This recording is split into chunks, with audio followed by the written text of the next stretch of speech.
The next thing is scene. This has been moved, and in the old version, you only had the one sidebar on the right-hand side. And depending on the context you were in, that sidebar was changing.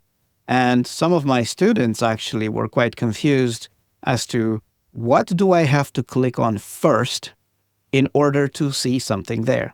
Okay, so this one now makes it more clear because you can move yourself, you can switch yourself to the context that you want. So if I want to make changes to the scene, and right now on this video I don't have scenes, but I'm going to go ahead and create a couple of scenes just for you to see what's happening. And by the way, if you don't know how to create scenes, you go in your text and place your mouse somewhere where you want to insert a scene, press / on your keyboard, and there you go. I am creating all of these scenes in my video. Okay, so now the thing with the scenes is when you click on a scene here on the sidebar on the left where you see the scene thumbnails, you are selecting that scene, that whole scene. And if you look in the script here, that / character becomes blue. It shows you that you have selected that scene. And if you actually expand your timeline right there, and I zoom out a little bit, I don't know if you can see it very well, but you see down here, scene number 3 is the one that I clicked on.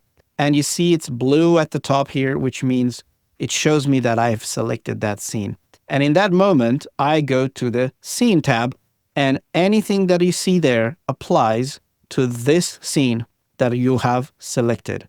Selecting that scene on the left, you see it highlights it on the text also. And all of the properties on the sidebar here, when you are in the scene tab, refer to that scene. So I can do things like choose a template for that scene. I can change the background for that scene. Look at this. If I resize my video in that scene, it's black.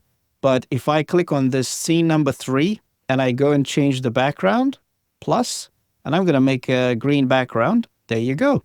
I changed the background just for that scene.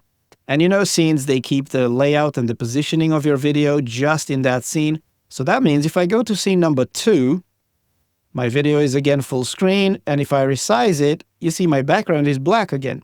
So that sidebar changes the properties of your scene.